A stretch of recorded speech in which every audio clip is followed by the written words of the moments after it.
Accept your death.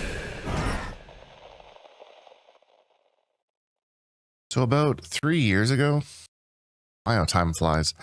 I was just driving down the road behind a big old lifted truck, and it threw a nice big old rock at my windshield, and I got a little crack in there, little crack. And we've talked about it before, but I live in like a kind of a deserty kind of place, so like you have like the super harsh cold air outside, and then you have like the heat that's going on to your windshield, trying to defrost it, keep it defrosted. Yep. You have that like, so this crack has kind of grown over time, and then in the summertime, it was kind of like, well, winter's coming, so I'll just wait through this next winter, and then I'll get it done in the spring, and then spring happens, and I get busy, and I forget about things, and you kind of like get used to it. It's like I don't know, like a phantom crack kind of thing. You don't even really see it anymore. It starts to blend in, right? It's the same reason I can't leave myself Post-it notes as reminders, because after like 2 days, it's just a part of the environment, right? It's not a reminder anymore. It's just, it's all blended. So I get it. Yeah. So it was about 3 years, and a friend of mine, she has a Toyota FJ, and if you've ever seen those things, their windshield is like vertical. It's like friggin' 90 degrees. So she has the same issue, and she has the same problem where it's like, by the time that she remembers to like, I should deal with it, it's like, oh, winter's coming, I'm going to get another crack anyway, just wait till spring. And so we've made like this pact together that like, we get our windshields done together so that we don't forget. We be responsible adults and do it together. So I finally got it done. And it's weird. For something that like I completely ignored for 3 years, it's like I still see it now because I was just so used to it being there. And it's like, where's my crack? Why is the crack not there? Well, are we still talking about windshields, or are we talking about something else? Well, I mean, I wish. I wish. Searching for your crack. Searching for my crack, where has the crack gone?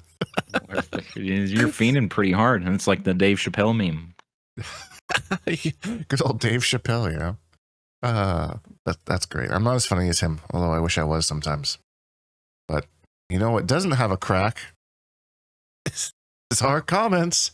All right, let's go. Yeah, they keep coming every week, so no cracks there. Starting with Mark Good, how do we get access to the Discord? I love this comment because the Discord is something that I have really, really enjoyed. It's part of my daily life, actually.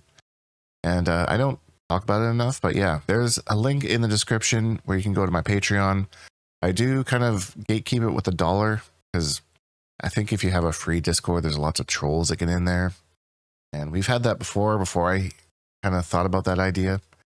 So I think it's pretty inexpensive, but if you want to support the channel and come to hang out with some good people, there were a couple of hooligans that were playing some Street Fighter 6 in there this morning, I believe. Was it Street Fighter 6? Yeah, it was. Yeah. So you can come play some Street Fighter. You can play some Mortal Kombat. We have MK1 brawling request in there. So yeah, I get asked this comment a lot, and I'm kind of bad at self-promoting a little bit. I don't want to come off as too pushy, but today's a day where we're gonna talk about it. So join the Discord $4 via the Patreon link in the description. Thanks for your support. Appreciate you. And there you go. Picking up on some more Street Fighter 6 kind of stuff. Shexy says Dink is picking up Street Fighter 6. Dink is learning JP. 2 different emojis. Not sure if it's like the anti-zoning kind of a thing. If you know me, you know me. I like zoners, and it was a meme when the game first came out. We talked about it a little bit last week.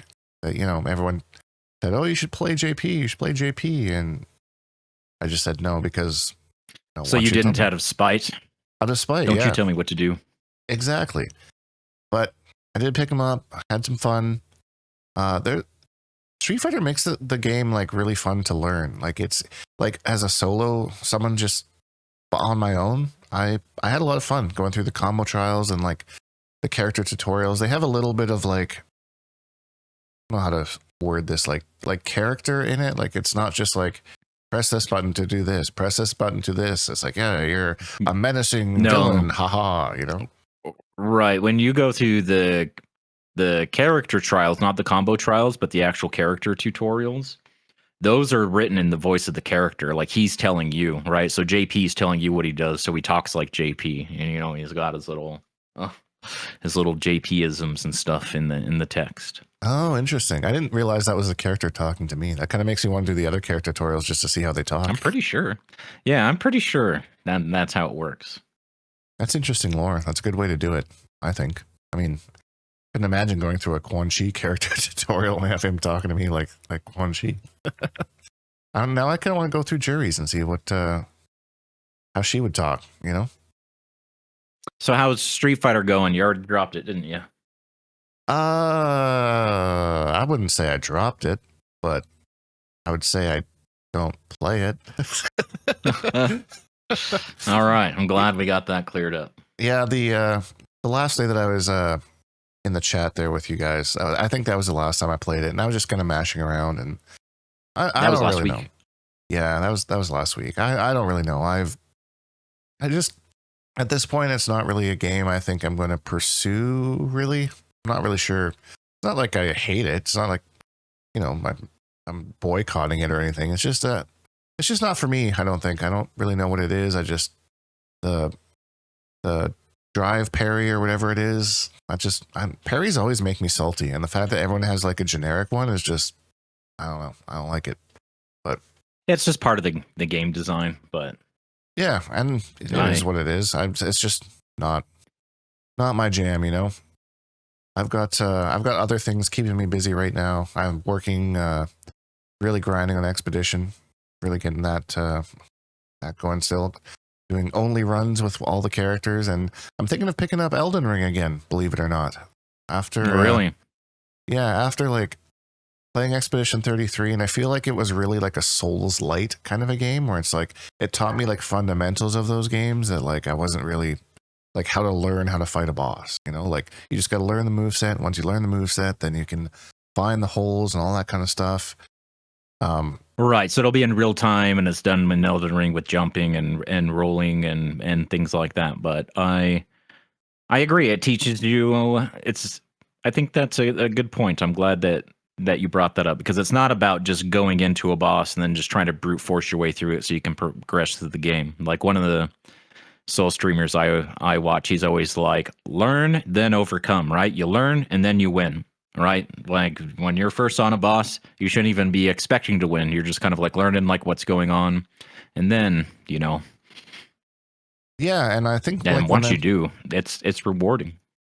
When I played Bloodborne and Dark Souls 3, there was like, I just, it kind of felt like I could brute force my way through those bosses, at least in the way that, like, at the time when I was playing them. Especially with like Pyromancer builds, like you could just 2 or 3 shot bosses. You just had to learn a couple basic dodges or like run away. And then the Elden Ring, it really like, I don't know if you can relate to this because you know more about these games than I do, but like it really felt like I couldn't do that anymore. Like I was constantly going back to this one boss, and I kept trying to like brute force my way through it like I did in Dark Souls 3, but it wasn't working. So I don't think it's so much brute force as it is like the bosses are more patterny, I guess, maybe. Like in Bloodborne, you can really script a lot of the bosses because of the way that they stagger. Like if you have the right weapons and set up to where they don't really even have a chance to do anything before they're dead. Or, right. You know, they have a chance to do one thing, which is always the same thing they do at this health value, and you're just ready for it, and then you just like finish them off. But I think Elden Ring, they were worried about like Souls veterans just plowing through it because it plays, you know, defensively with the rolling and stuff like it does with, you know, like it does the Dark Souls series, and Bloodborne has dashing, you know, right. Also rolling if you're not locked on, but that's still like your big defensive sort of thing. So they added the jump, but there's a lot of like, you notice right away with bosses like Margit and Godric up front, like big, huge windups, right? Really, really delayed hits and lots of sequence of hits and proximity moves, right? Things that they'll do only if you're too far away from them. That's existed before, but I feel like it's like more prevalent in Elden Ring. So, right. Yeah, go in with that learning attitude, I believe. Yeah, we'll see. One big roadblock for me in that game was Renala, is that her name? I think in the magic area, because she's easy, yeah. Yeah, I like to play magic builds, and that's what kind of stopped me every time, because like my magic build didn't do anything against her because she's super Because resistant to that. she's magic resistance because she's the big boss of that stuff. She's the big boss of that stuff. So yeah, and then I was talking to my friend, and they were like, that's an optional boss, right? And I was like, what do you mean? Like, she's like, you don't have to beat her. Like, you can go and do other stuff and come back to her. I was like, oh, well, every time I played, I stopped at her because I was like, I just can't beat her, and that's what like killed my run every single time.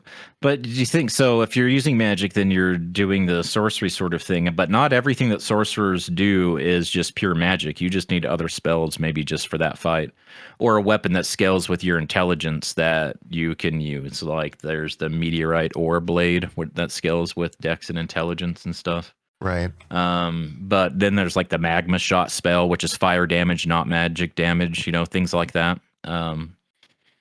So it's just like a different setup. I'd recommend if you go back through, I talked about this last time. That might have been last week or the week before when we were talking about this.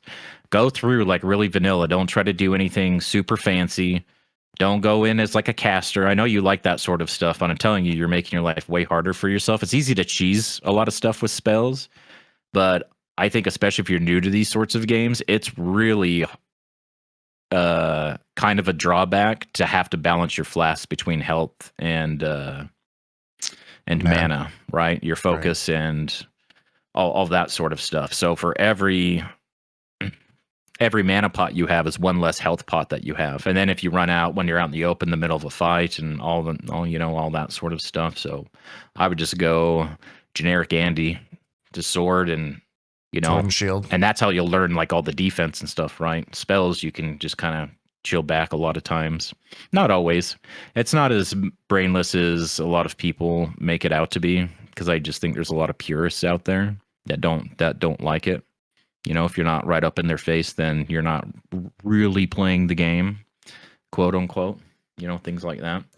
But yeah, I wouldn't worry about that. We'll see. We'll see if I. It's just a thought I had. I don't know if I'm going to commit to anything, but I do own it on Xbox, and I can install it. So we'll see if ends up being a thing. So I love how this comment was about Street Fighter 6, and I just totally turned it into a tangent on Elden Ring. Hey. Turn it into my tangent. Sorry about that. No. We fed back and forth there, and I got some good information. So appreciate it, Shexy. Last comment here, Spence Dog. Love the podcast. Always, I super agree with you guys on customer service. Since the pandemic, people are nuts. Yeah, people live their lives with emotions. It makes me want to get violent sometimes, but it is what it is. Keep up the great work, guys. Hashtag Bonehawks, all that stuff. Big hashtag Bonehawks. And yeah, I feel like I've also been like more mindful of like my own, not like customer service, but like being mindful of like how I treat employees out. Not that I've ever been really rude to people or anything before, but like I feel like I've been more respectful of that kind of position since that kind of thing happened. And I don't know, more humanity. People need to be people like humans. We're all here to help each other.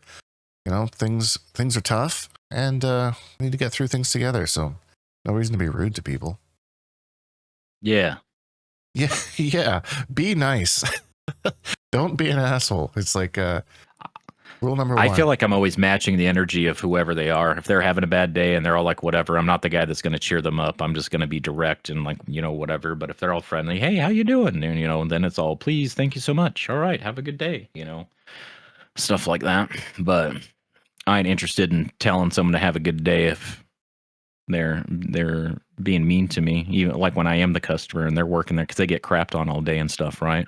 I should be more sympathetic. I don't feel like I'm rude or anything, but I'm definitely not going out of my way to, No, I can definitely relate to that, because like working in customer service, there are days when like I'm just having a bad day, and I don't want to be like that really bubbly person. Like I'm not going to be rude to you, and I'll be like, yeah, fine, here you go, have a good day or whatever. And it really bothers me if someone's like super duper bubbly to me and I'm just like not in the mood. So like I totally read it when like I can sense that somebody's like not there. Like I was at the grocery store yesterday, and I did that exact thing they were kind of like not super like warm, and like how you doing? I'm okay. How you doing? And they're like, I'm all right. I'm all right. I'm here. And I'm like, yeah, I guess you're at work. And they're like, well, no, I like being at work. I'm lucky to be working. Lots of people aren't working right now. I'm like, all right, well, now I feel like a piece of shit. Like, okay, Yeah. well done. Like, I'll just give me my groceries and I'll go home. So, but that was on me. I was trying to be too bubbly and trying to make a fun joke when clearly they weren't in the mood. So, it is what It's it is. like when the worst thing that someone can say to you when you're feeling depressed is like, smile. Like, that's going to fix anything. Oh, God. Come on now. Yeah, and it's. You know what? I didn't think of that. I feel so much better, What You an know, I idea. realize that it's not malicious or anything, but it's kind of, I don't know, presumptuous or... Yeah, no, and yeah, as a customer, some days it's the exact opposite. I want to pay for my stuff and go home. I don't want to make chit chat. I don't want to do anything. And when you're super bubbly, I think I've told this story before, but there's this one cashier that's just always over the top. Like, they were playing Justin Timberlake on the radio one day, and she just starts clapping when I'm in her lineup, like, oh, I love this song. Let's move to this song, everybody. And I'm like, this is not what I want right now. Please get me out of here. Like, it is just so obnoxious. And so, like, from now on, every time I see her, I avoid her lineup. I will find another cashier. The only time that I will have 13 items in the 12 item express lane is when the only other option is that chick. Because I know the feeling. Yep. That's just, it's just too much, right? I'm just trying to run an errand. I'm actually kind of in a rush, not to be that guy, but no, 100%. And you know what? I appreciate it because there are people that really like that kind of thing, and there are people that will go to her because she's fun and she's bubbly, and sometimes, maybe the odd time, I'm in the mood for that, but most of the time I've just worked 8 hours and I'm just here to get my kiwis and I want to go home. I mean, the same people that like that are the people that get like, they like having the happy birthday song sung to them at the top of the entire waiting staff's lungs or whatever, like in the middle of a restaurant. Just right. F what everybody else is doing, conversations going on. We've got like the loudest song ever that we're directing at this one table because it's somebody's birthday. Man, it's always like a jump scare too. Oh, totally. Like, excuse me, everybody. Could you just shut up and stop doing whatever you're doing? Right. They just go right into it. That's anyway. Yeah. I suppose we should talk about some Mortal Kombat stuff since this is a Mortal Kombat podcast. I do feel very strongly after my stream yesterday that my character crisis is over. I posted yesterday, I said, do I play Shao? And in the Discord, haters like, you just click the saddest post. You're scraping the bottom of the barrel right now. Like, you're definitely watching your friend spiral and just out of control. Just like, nope, we've lost. I'm sorry. Did we even chase him at this point? Like, but I started playing around with him, and yeah, it just wasn't really what I wanted.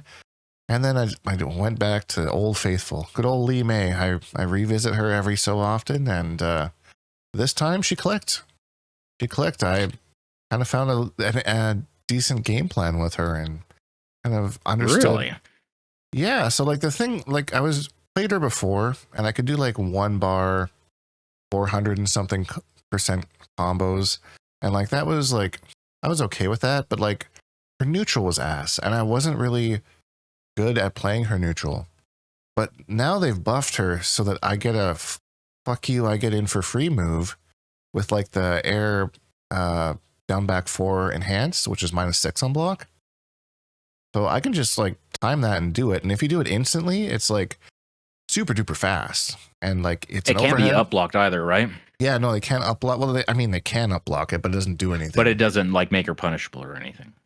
Yeah, and then so not only does that have corner carry, I found out a couple other combos that do like 380 to 400 plus, depending on the character I'm fighting against, damage. And the corner carry is insane. So like once I get to the corner, it's a super duper easy, like really, really easy 500 to 550 damage combo that I can get in the corner there. And then on top of her staggers that she has, especially when you throw in Shujinko as an extra stagger, I think it's really, really good. So I'm going to stick with this team for a while. I was having some really good success last night. beat some people in. I was just playing casuals, mind you. I wasn't doing any combat league kind of stuff. So, but you know, playing like good sets, and it's actually been a while since I've done sets to like learn characters. You know, generally I'll pick up a character and I'll go through invasions and just kind of learn some combos and then just go straight into combat league. But I haven't really done sets in a while, and this is like almost like me relearning how to learn, like things that I used to do all the time that like I just kind of got lazy in my old age because I don't rely on fundamentals kind of a thing. So I don't know if I think it's super important to have at least to not spend so much time like in invasions and practice mode trying to figure out every nuance and every situation and things like that. Just kind of like, this is my 7-frame punish, and this is kind of like the things that enforce my basic game plan. This is what I do in the corner, and then everything else you figure out as you play more games. I think that's a good approach. Yeah, because there are things that I've definitely found in practice mode with multiple characters that I'm like, oh, this is really, really good. And then I play a game and 1 or 2 options I didn't even think about are like completely shut it down. And I'm like, oh, okay, well, there's a whole hour of time I spent right down the drain that I didn't even think about. Plus, that was time spent or not spent actually playing games. It was in, practice mode for not. And I think it's like easier. Like you kind of like, you have the initial idea. That's usually like my first step with like Frost, right? Oh, I think I've got a couple good setups. So I'm going to try this. I'm going to try this. Hey, who's looking for games? Then I try that on people and see how they try to like squirm out of it. Because I don't know. I can't think of every single scenario. I can think of like the obvious things, delay wake up and armor and things like that. But it's always interesting to see. It's like, oh, yep, it beats jumps. Oh, yep, it beats mashing. Oh, shit, it does not beat wake up armor portal. So I'm going to have to tighten this up, right. A little bit, things like that. Yeah, and then you find like that one, like kind of like breaking it down into like, okay, like you said, the generic things, like it beats delay, it beats, wake up jump, it beats, but it doesn't beat, for instance, Noob Saibot's wake up. So now I have to take the same thing and kind of adjust it to this one particular scenario with this one particular character. And I think that's where things become fun, right? As long as you can find like a decent, good setup and then kind of adjust it on the fly. And that feels really good. Like when you find something that, works against this one specific instance that you'll maybe run into once every 50 games, that's when that dopamine hits. That's a good feeling.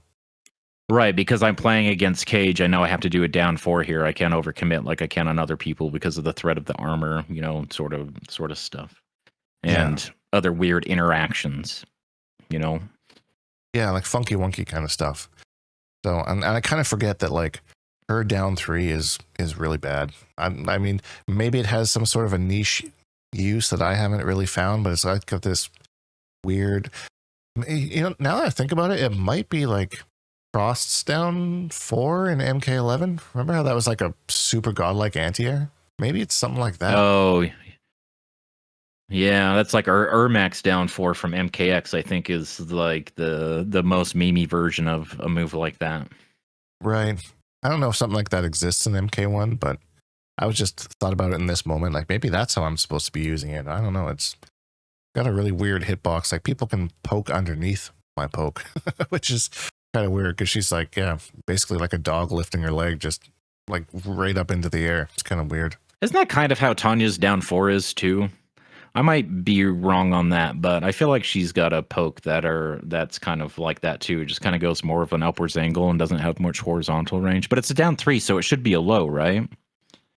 Yeah, I'm not sure. I've played against Tanya a lot, but usually they're just keeping me at range or 4-2-1-1. No, the Lee May down 3 you're talking about, right? Oh, so okay. It's a down 3, so it should be a low. So if you just need a low poke where down 1 just isn't going to be good enough and specifically needs to be a low, whether that's a parry or you're OSing something. Right. So I don't know. She's like her down 4 is really, really good. So I mean, not having a down 3 isn't like the worst thing to ever happen, in my opinion. But like I said, I only played about 3 or 4 hours over yesterday and just kind of getting back into the swing of things and trying to remember. But from the games I played, I don't remember down 3 ever working out. It's one of those things where you just like instinctively hit it, like you're just used to hitting it with other characters. Which is if you have a thing. character with a good one. Yeah, exactly. So now I'm just throwing it out, and I'm just like, oh, okay, well, that move sucks. Don't do it. But another thing that's like really nice with her is like her hit confirmable move is like 1-2, which is the same as Quan Chi's. So it's like super easy, like muscle memory for me to be a 1-2 hit confirm into Shujinko. You know, I see it hits, boom. Hers is a little faster, which is fine.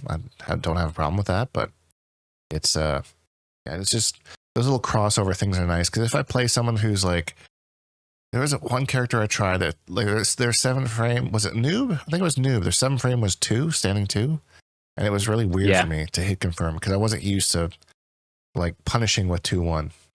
Yeah, that takes a little bit of an adjustment, but you know, it's not that big of a deal once you've spent some time with the character. You'd be surprised how fast you adapt to those sorts of things. But I agree, it's pretty awkward at first.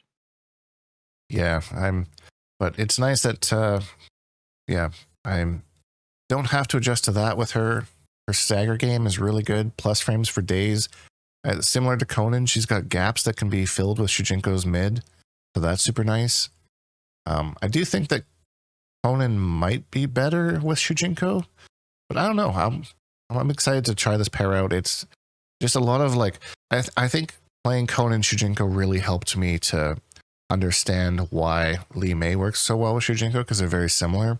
The damage they give and like the holes, the gaps that they can kind of cover and that kind of thing. There are some like quality of life things that she gets with other cameos that she doesn't get with Shujinko. But I think that it kind of makes up with all the mind games that she gets. So we'll see if it goes anywhere. It could fall on his face. How many lamps are in these combos?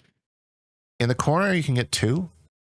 Mid screen is 1. You can use some meter to get like an extra lamp, but I find that like it's one of those things where like how I like to look at it is like if I can do meterless 400 damage and then like a bar extends it to 450, like do I really want to spend that bar for 50 damage when I could be using it for something else down the road? I mean, if it's gonna take a round, 100%. Absolutely. If it's gonna take a round, for sure. Round's more important than meter every single time. I've said that for years. But in general, I don't really know. We'll see. But that could change. I think that for some reason, lamp combos are super hype to me, and the more lamps, the better. Yeah, that's fair. I know that sometimes she can get 2. I have to practice those combos more, though. I'm not really the gravity kind of escapes me, and the jump attacks become a little funky wonky. So we'll see. Right. But with the combos I'm doing already, I'm getting like 500 to 550 damage in the corner meterless, and that's really, really good in my opinion. So that's off staggers too. So we'll see. And yeah, it's not even like I feel kind of newbie sometimes because it's like I'm just straight focusing on combos, and like sometimes that's what happens when you're just learning these games because that's like exciting and new, and you're like, oh, look at this big combo I found. But like it's practical damage. It's stuff that she can get like Shujinko can get 520 damage off of Ashra's projectile, like the down forward 1 in the corner, because it bounces them, and Lee Mei can combo from that. I don't think I've ever seen that before. Like half a bar steal for 500 damage is crazy. Actually crazy. That is pretty crazy. And then if you block it, you're +3, I think. So there's like not much risk to it. Kind of broke. But we'll see. Maybe some holes will get poked into it later on, but for now I'm feeling pretty good about it. Cool. You'll have to keep us surprised. Yeah, I might post some videos and stuff in the next little while if I keep it up. She's still a little cringy with like, you know, she'll hit you. That was criminal. So, you're under arrest. You're under arrest. Like, but it's certainly not as bad as like when I first picked her up, and it's like literally everything she does, she was saying some sort of really cringy thing. So I can deal with it for now. For now, it's a thing. But yeah, they didn't quite nail it as far as her actual character, right? What was going to make her unique and, you know, distinct from the rest of the roster, and that's that she's a constable. Yeah, and she says stuff like she's on chips, you know, all over. Road closed. She kills you. Road closed. Yeah, I'm not.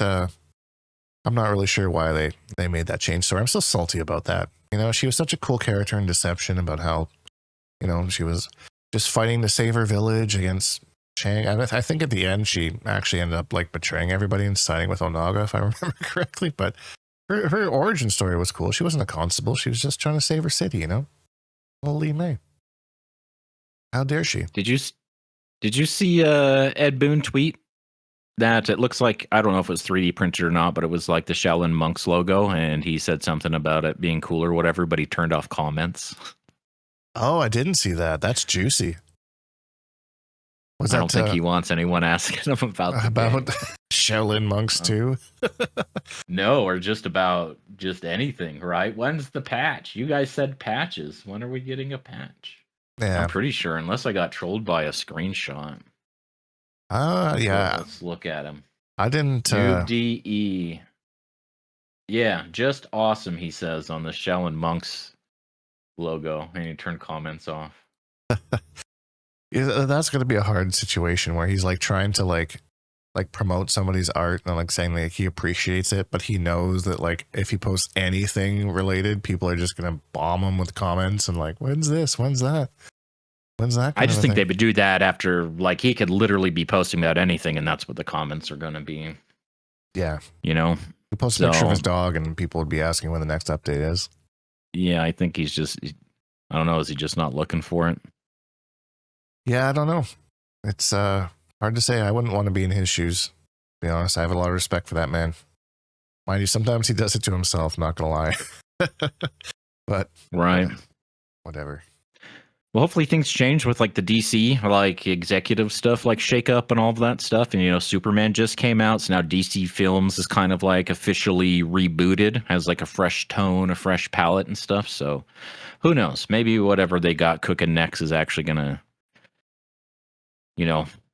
Yeah, I hope so. I'm get the time it deserves and stuff, and let them do what they've been wanting to do the last two games, which is like make a real bomb-ass game that they can just service and add to for a really long time. Yeah, and hopefully we go back to a traditional fighting game, you know, no variations or cameos or anything like that. You know, I'd welcome Injustice 3 for just a simple moveset at this point. Because, like, when I go back and play Injustice 2, like, it's just missing the quality of life things I'm used to from, like, the more modern NRS games, I guess, like the practice mode stuff and all that kind of stuff. So if I had like an Injustice game that had like a really robust practice mode and that kind of a thing, I'd welcome it. Did they recast Superman? Is it not Henry Cavill anymore or whatever? They did recast Superman. It is a new gentleman. Interesting. Okay. Is someone? I don't think I've seen him in anything. Yeah, I was gonna say, is it somebody known or somebody new? Sometimes it's hard to like re-envision somebody. Like when I saw Superman as like Geralt or whatever, it's like, nah, I'm not into that. Yeah, I'm sure he's done stuff right. I didn't know who he was. And I'm sure the people at large, this might be like the first thing they saw him in, and that's probably what they were looking for. Right. When you can be like a leading character, you have the capacity, the skills, the charisma to be front and center, but you're also not Henry Cavill or Tom Cruise or like whatever, and kind of have this star power aura about you. But it also means that you're not just an actor in a costume, right? It kind of, I feel like it feels better. It's easier to suspend your disbelief. You know, you don't get quite taken out of it. Yeah, you get like, I feel like typecasting almost. You know, like they are that character. You know, like how like the Jim Carrey's kind of a thing, or the Seth Rogen's. That's, you're always playing this one character in this one kind of thing. Danny McBride. So you know what to expect, and it works in a lot of, you know, it may seem like a one trick thing or never like really leaving the spectrum of what it is like as essence, but it can still work in multiple environments and multiple storylines and stuff. And that's why, you know, Danny McBride to me is like always funny, even though he's just kind of doing what he does. Danny McBride things. It's still funny. Yeah. Yeah. I'm definitely planning on seeing that Superman movie. I was kind of just checking my schedule this morning just to see when I might be able to see it, because I've heard nothing but good things about it. Everyone seems to be enjoying it. So it's definitely worth seeing. I don't even like I said this in the Discord earlier. It's like, I'm not even a Superman fan. Like, I don't dislike him. But I'm not like I'm more of like a Batman sort of guy when it comes to DC. Right. And I thought it was fine. I thought it was, especially in the bubble we live in, where like Justice League and Batman v Superman and Black Adam and Aquaman and Wonder Woman, all that stuff. Like this definitely feels like it has a fresh coat of paint on it. Like they definitely a shift in tone, and I think this will be kind of like the blueprint, or at least like the anchor point for the movies going forward. Like this is the kind of energy we're going for, um, as a baseline, Right. Yeah, that makes sense. which I And think is cool. I think I just like Superman's also like always been so vanilla to me. Like it's just like, meh, okay, guy in cape goes smash bad guys. Like, how interesting can he be? So it'll be neat to see how they do him in an interesting way. That's not, there's a bird, there's a plane. Oh, it's Superman. Right. So there's not quite like stuff like that in it. I don't want to talk about the details. No spoilers, right? Yeah, I've no already said too spoilers. much just by saying that it's good. But I remember uh, Todd McFarlane talking about that when he created Spawn. The idea of Spawn is that like, yeah, what's really the risk outside of like some kryptonite? For the most part, Superman's like infallible, right? Like he just can do everything and he's the strongest and like whatever. Like outside of like that one like little key weakness, and so Spawn, that's why Spawn has like a finite energy source. The more he uses, the more he expends, which is, and like when it's gone, it's gone. So he Right. kind of has a lot of power, but Has to that balance sort it. of like core weakness. Yeah, and like Yep. I think the most interesting thing for me with Superman is like how he balances relationships and stuff, right? Like it's how he balances being Superman with all these different people around him. He doesn't really want to find out that he's Superman. That's more interesting to me than the bad guys he's fighting. So the more social aspect to it, but maybe that's what they've been going for this whole time. Maybe it's not. I don't know. I've been seeing more like more and more comments. I don't know if it's my algorithm or whatnot, but like more and more people saying like if they bring back Injustice, like Superman's not evil. Like more people just being like, make him good again. Like make Superman what he used to be. Don't Right. this evil Superman kind of stuff. So Classic Superman. It's just run its course, right? I think it was fine like when it was a fresh idea, but it's just been done to death. And I think even around, so 8 years ago when Injustice 2 came out, I feel like people were already kind of like over the evil Superman thing. And then we had the whole Injustice 2 era just kind of, pushing that along. So I think it's definitely way beyond running its course. So how would they do that story in an interesting way if they're not going to make him evil again? Like because that was like Injustice whole thing, right? Like in this universe, Superman's evil. He's the bad guy, But now we're Right, but they have all the multiverse crossover sort of stuff. Like when it comes to that, it would be another like multiverse story, which I think makes more sense in a comic book universe, especially given the history of the comics. Like when an IP is like 60 years old, and you're kind of like confined to this world building that you've made. And so like what's cool is when they started doing like these what if sort of things, and they've done like reboots like the New 52 and stuff like that, to where they go back and retcon some things, change their source story or whatever. And there is a lot of like multiverse version of things happen, and timeline things, like with a lot of Flash and the Speed Force, because he can travel through time, things like that. And I think those are ideas like worth exploring, and that's a way to kind of like just contain them without mucking up the original sort of thing, or at least the least amount of collateral damage. So I think it's more acceptable for comic sort of things to do that than it is for like MK to do it. I think with the success of comics, especially like in the cinematic universes and stuff, it just kind of became like the popular thing to do was these, it took what used to be something that was cool and just like really overdid it, really oversaturated it. And now it's just kind of like comes off as lazy a lot of times, right? Right.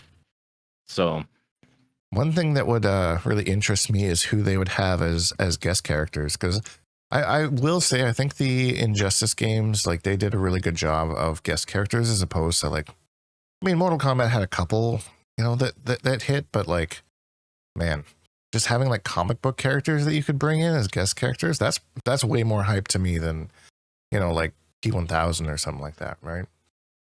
Whole other universe. Really, you want Homelander in Injustice 3?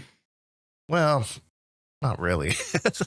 But I mean, like the Ninja Turtles, like that's sick. Hellboy, that's so cool. Like those are really cool ideas. I think. I agree.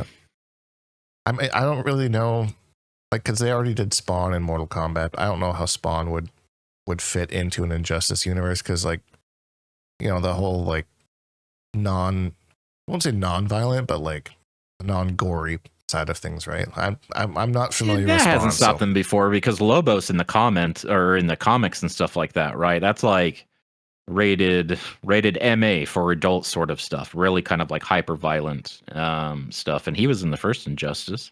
He just didn't really take it to that level, but I feel like it would be like something like that. It'd just have to be like a little more toned down. Interesting. I'm not a comic book guy. I know like the Injustice characters. I have a Firestorm comic, I think, and a Supergirl comic that Competitor got me on Comic Book Day or whatever. But those are the only comics I've ever read. Oh, I have a Riverdale comic too. I forgot about that. Same idea. I got it on free Comic Book Day or whatever. And what a way to ruin a perfectly good conversation. You had me at Competitor, but you lost me at that last one. Yeah, let's get Jughead Jones in there for some DLC in Injustice 3. Because that's the Archie stuff, right? Yeah. That's the Archie universe, isn't it? Archie comics. And that's been around. I remember that when I was a kid. And it was, I'm sure it predates me. I'm not sure when that started, but that stuff's been around forever. Yeah, being a child in a doctor's office waiting to go in, I think that was like the only time I ever read those comics, but it was the only thing that I was really interested in reading. Other than that, it was like Forbes and like Maclean's, which is like a Canadian magazine for adults that I wasn't into at that time. So, well, what kind of adult stuff? Well, not not that kind of adult stuff. Okay, like how to like fix your sink and stuff. Yeah, well, like who's this? Read this profile on this crazy businessman that everybody knows but nobody likes, kind of idea, Right. That kind of stuff. So boring stuff that kids aren't into. Not stuff that would make for like guest characters in Injustice 3. Although you never know nowadays. So guest characters would have to be like non-DC, right? To be kind of, because aren't the Turtles DC? Are they? I think their comics are under DC. I actually don't know that. But they feel like a guest character. I don't know. I'm not trying to play semantics or anything here. I'm just thinking about like, things that, so MK1 kind of like took that. I don't know if you want to use that as like further evidence that MK1 was supposed to be in Injustice 3 and they kind of shifted gears and stuff, right? But with like Omni-Man and Homelander, those seem like both prime candidates for a comic book fighting game, but they also happen to be like really ultra violent, like kind of like adult comic sort of thing. So they fit MK more if they're going to stay true to themselves, like how you see them in other media. MK is definitely like the more appropriate format to showcase that. But so I don't know, maybe somebody else from Invincible, but they have their own fighting game coming out. So I don't think that's gonna happen. Yeah, I don't think that's going to happen. I think like one franchise that people have talked about a lot is the Watchmen, I think it's called. Yeah. But again, that's under DC. That's DC. So that's an interesting question. There's plenty of non DC stuff, and if I was more of a comic book person, I could probably just rattle off 40 off the top of my head. But I'm not really, like, these days. I haven't followed too closely in like over 10 years, so even what I used to know was like super fuzzy. Right. Yeah, that's an interesting question though. Like, yeah, like at what point does it become a guest character, right? Like it's, if they're under DC, Injustice isn't like a separate entity. It is under DC, so any DC character would technically not be a guest character. You'd need like John Wick or something like that, I guess. John Wick. Neo. Wasn't Neo rumored to be a guest character in Mortal Kombat? Yeah, he was. He was. I think Neo would fit better if he were to be between the two. I think Neo would be better in Injustice, and John Wick would be better in Mortal Kombat. Because he's not really violent. He's not like, he obviously, the kung fu and all that stuff, right? But he's not like ripping off heads and things like that. He's got swagger and he has grace and elegance, and it always looks super sick doing all of his stuff. But yeah, I think Neo in Injustice 3 would be awesome. Yeah, knowing NRS, they would give him some super annoying like slow down time move where he just does a 60 hit combo on you and you just that's what his trait would be basically. Is how like Aquaman can get out of block pressure, he can just do that while he's like trying to get in. His trait is just a meter, and you hold it and he starts doing the backwards bend and he'll like literally dodge anything that comes at him. Just like a Viltrumite stance almost, just like dodging whatever. Yep. Yeah, and that's totally an NRS thing to throw something like that in there. So annoying. Stops a projectile midair and it like drops to the ground, or you could spend the bar to send it back at them, or stuff like that. As always, he's stopping bullets. The iconic climax scene from the first one, stopping the wall of bullets. Yeah, like he just walks forward and like nothing can stop him. It's just like an impenetrable wall. Throw a projectile, just falls down. I think that's when he realized that he was the one. That Neo is an anagram for one. Oh, and he finally figured it out. I actually never put that together. Stop some bullets. It stops some bullets. Yeah, and then they would have like Neo, and then like the last character would be like what's that agent dude that's always trying to get him? Agent Smith. Yeah, Mr. Anderson. Mr. Anderson. Yeah. That's how they would do it. They'd have the good guy at the start and then the bad guy at the end. And then the filler would be all the different comic book characters, whatever they kind of come up with. I don't know. That's just seems to be a classic NRS type of thing. And then there would have to be a Mortal Kombat character, which I actually don't really know which one they would pick at this point, because they've had... I bet it would be Katana and or Melina, like it was Sub-Zero and Raiden in the last one. You think so? You think they'd have like both of them or one of them, or... I don't know. I could see it being I feel like even though Katana's like the main female ninja, right? She's always, because Melina's a clone of her and stuff. As far as like marketing and stuff, I feel like Melina might be more popular, like the way that Juri's popular in Street Fighter, right? I feel like that's kind of like what Melina is to the Mortal Kombat franchise. You think they go with those two maybe over... something like that, or it'd be like Liu Kang and Kung Lao or something. I was gonna say that those two over like the Shaolin monks, or like Johnny Cage or Shao Kahn, like not General Shao, but like classic like Shao Kahn, like in there talking to Superman. You suck, I think that'd be pretty cool. Yeah. I don't know. MK versus DC, we've talked about before, right? The biggest drawback to that is that the roster would be basically split in half for like both of them. And so you just get kind of like the main obvious characters for probably the entire roster, except for a couple slots. They always try to do some kind of, something that's maybe a little bit more under the radar. Like, for real, if you didn't follow comic books and stuff, you just looked at like pop culture and all that sort of stuff, you probably knew who Green Arrow was, who the Flash is and Superman and Batman, but did you know who Atrocitus was? You may have even known who like Swamp Thing was, obviously like Bane and stuff, Scarecrow. Who else would be, even Black Canary, because she was like on the Arrow show and things like that, right? But like Atrocitus, I'm trying to think of another one. I'm having a total brain fart, but I know that they've got like a nice handful of like, wait, who is this? Where do they come from? Yeah, like Black Manta, no idea. Like when the Injustice Gods Among Us came out, I had no idea who Green Arrow was. Never heard of him before. Never seen him anywhere. I thought it was Robin Hood, to be honest. It just like, who is this guy? Why is he in this game? Okay, cool, whatever. But yeah, then the show came out, and then when Injustice 2 came out, I was like, okay, well, now I kind of understand a little bit more. But as someone who's never been that into comics, there was a lot of characters. Killer Frost character, I was like, who the heck is that? Hawk Girl, never heard of her before. So I don't know. They have some like niche stuff depending on what they're trying to gauge to, I guess, what the audience they're trying to pander to. So I don't know. Right. It could be, but again, I mean, it would just cut the roster in half, so it would just make so many less kind of cool, like obscure picks instead of just the most obvious, like mainstream stuff. And that's for both IPs, right? Yeah, you're not going to see Drawman against freaking, well, I don't know, Red Lantern, whoever. Right. You're not going to see Liu Kang, Kung Lao, Scorpion, Sub-Zero, Johnny Cage, Raiden, and things like that. So that's already like all the shoe-in stuff. And then the core Justice League on the Injustice side, and already that roster is just getting smaller and smaller and smaller, the free spots on it.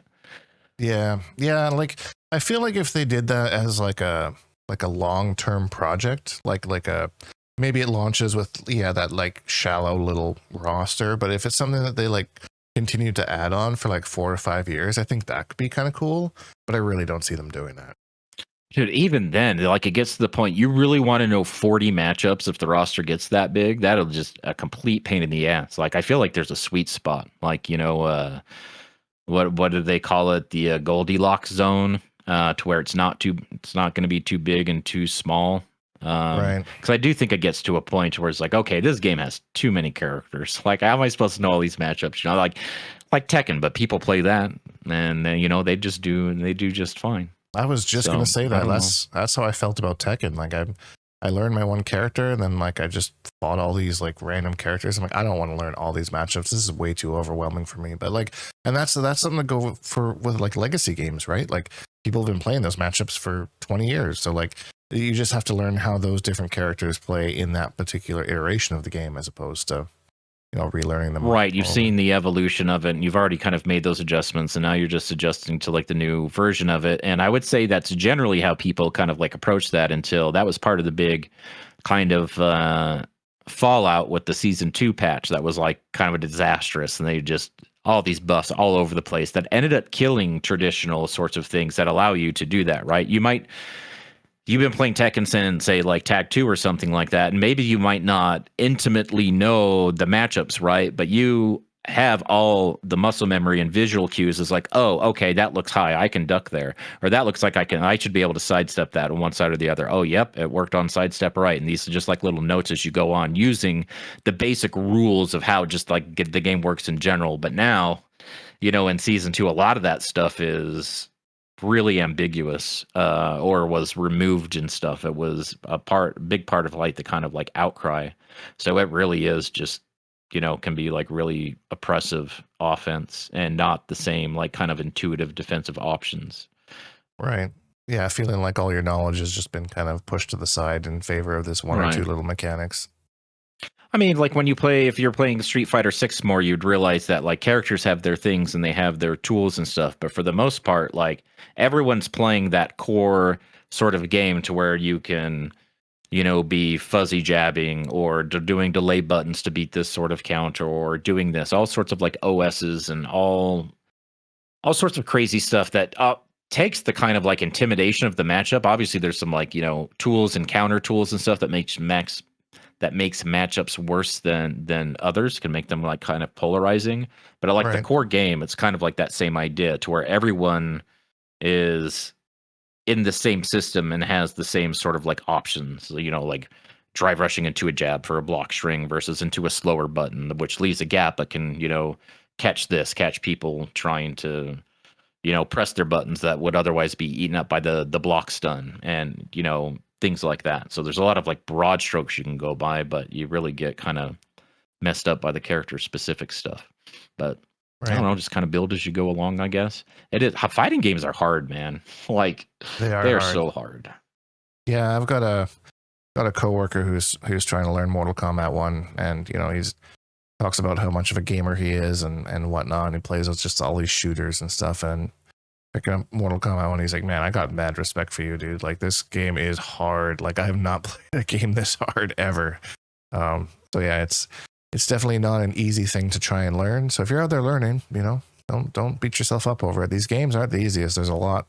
And even once you learn like your basic moves and your combos, then you move into frame data, and that's a whole other thing. And then move into matchups, and that's a whole other thing. And well, it's like you've said a couple times this conversation, right? It's like learning how to learn. Like right now, I'm kind of relearning how to learn, or, using like a different approach, or being a little bit more like deliberate with it. Like because it's like, how do I react to all these different things? They could, how am I reacting to them to whiff punish them, right? So say like I shimmy them, right? But I'm worried about them also like jumping out of the corner. I'm worried about them waking up with this or doing this, and I feel like I'm scouting for like 6 things or whatever.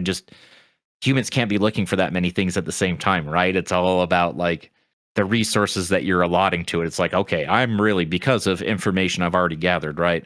I'm kind of suspicious that a jump might happen here. So it has like 60% of my attention. I'm scouting for a jump. But while I'm scouting for that, I get opened up by, a low into drive rush or something, right? Because I'm not ready to check that option. Right. But that them's just the breaks. Them's the breaks, Right, that's man. just kind of like how it works, but you can't just, because it's stressful. That's how they turn so stressful. I feel like you just feel like you don't have any good answers, or how am I supposed to be handling all this stuff at one time when the answer is like you don't, You don't. Yeah. No, there's a lot to think about, a lot of multitasking, and then you get to the specific game resources of like meter or drive rush or drive impact or whatever, and all that kind of thing. And you're trying to balance all of these things on top of your basic fundamentals, and I don't know. Yeah, I mean, the same goes for Mortal Kombat, right? It just translates into that system. It's just easy because, it's so easy. Well, I guess depending on your character, right? But we'll say that it is a common anti-error in Mortal Kombat to just use a standing button, which is just your fastest button anyway. Right. So that's like, I feel like it kind of like relieves that a little bit because you can react a little bit later and stuff, because it's like a fast button. They got to be lower and in range and stuff anyway. And when you're already kind of hanging out in that spacing, that's something that you can kind of like keep in your mind and still try to control the ground at the same time for other options they might be using to move in. But Right. It's still, there's only so much stuff that you can look for. Yeah, you have to. And yeah, anti-airs is a perfect example because so many games do it differently. Like in Strive, that you had characters. I don't know if I think it was a universal thing where everyone had like an upper body invincibility on their anti-airs. So like you had to find out what that move was, and that was your anti-air for the most part. There were some. I'm simplifying it for any Strive enthusiasts out there. I'm sorry if I'm oversimplifying, but just finding like the game mechanics on top of relearning the game or relearning how to learn. It's a lot. So, okay. I guess I'm maybe just used to getting overwhelmed over the years. So it's just like, this is my existence. This is just how learning these games are. So I find games that It's just got to suck so bad before it gets good, Yeah, but then when it gets good, it's great. That's the payoff. Yeah, it's good endorphin hits for sure. Good endorphin hits. Yeah, definitely. Get that dopamine. So. Anyways, I think that's going to be it for us for another week. Thanks for listening, everybody. Appreciate it. Hopefully, let us know who you want to see as guest characters in Injustice games if they ever come back. And as always, if you enjoyed this video, please leave a like because it really helps me out, and subscribe if you haven't. And we make new videos almost every single day. Hashtag Bonehawks, all that stuff. And we'll see all you Bonehawks in the next video.